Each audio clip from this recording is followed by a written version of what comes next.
Do begin with the terrible reality sinking in after wildfires raced across Maui, the death toll rising and likely to go higher. The urgent search for the missing and the painful questions about the state's disaster warning system, the stunning aftermath, historic buildings turned to ashy rubble, the once vibrant landscape now devoid of color. Along the waterfront, cars abandoned and burned. New images tonight of homes on fire, the fierce wind that fueled them whipping the flames. Families are now being allowed to return home, even as firefighters are still tamping down the burning embers.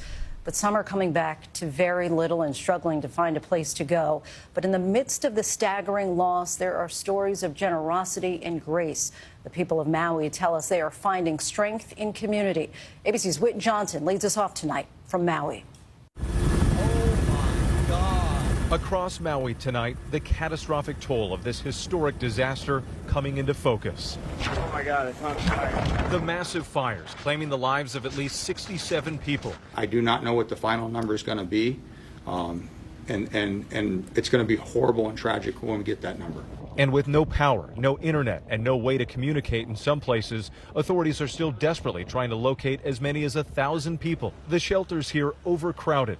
Hawaii's governor saying some residents will be able to return today to see their homes for the first time, while asking others to open theirs. If you have additional space in your home, if you have the capacity to take someone in from West Maui, please do.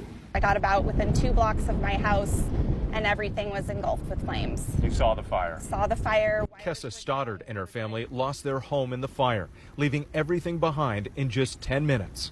Did you receive any kind of warning that the fire was coming into the town? No warning. We are supposed to get, on your cell phone evacuation notices, alerts. We got nothing. Nothing. Not one alert to evacuate. So your only signal to get out was the explosion and the flames? Yes, and the smoke and people leaving town. Tonight, mounting questions from some members of the community over whether officials sounded the alarm fast enough, or whether power outages prevented alerts from reaching people. Was there a widespread alert? No, there wasn't. It seemed sporadic. I'm going to have to say that the government could have done a little bit better. The local government could have done a little bit better. Hawaii officials telling the Associated Press there are no emergency management records indicating Maui's warning sirens were activated Tuesday when the fires began. The fire chief asked about those alerts.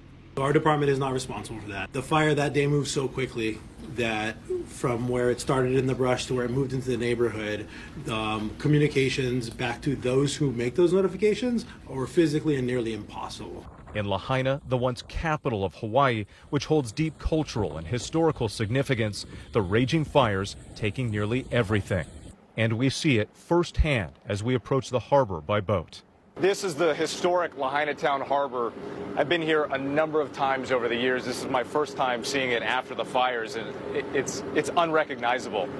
And it's difficult to get your bearings because there aren't many buildings left standing. People tell us that it all happened so fast, the flaming embers started raining down from the sky, igniting buildings all around them, and many had just seconds to flee, some even jumping into the harbor, into the ocean, to escape the flames. Overnight, we spoke to emergency doctor Reza Dinesh, telling us he rushed into Lahaina with his mobile clinic and immediately began treating patients. And all of a sudden, I started getting some text messages from paramedics and firefighters that I know that went in and out. And like, Doc, there's bodies on the ground. Kessa Stoddard learned several of her close friends lost their lives in the fires, telling us tonight this community is strong, but still in desperate need. Right now, it's not about me right now. It's about the community and the people of Lahaina. And I'm just one of thousands of people with this story, one of thousands, and we need help.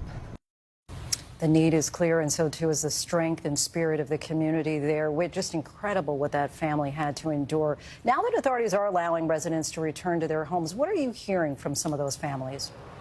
Lindsay, I've been communicating with a few families who do plan to go back today to that Lahaina neighborhood if they can get through. The governor said if they present ID at the checkpoint, they will be allowed to see what's left of their homes. And in fact, we did see a long line of cars of people already trying to get in. But it's not just Lahaina. We're here in the Kula neighborhood, and you can see behind me, this is just one of several homes burned to the ground. We can hear the water dropping helicopters overhead. giving you a sense of the widespread devastation across the island. Lindsay? Maui just unrecognizable, as you say, Whit. Thank you.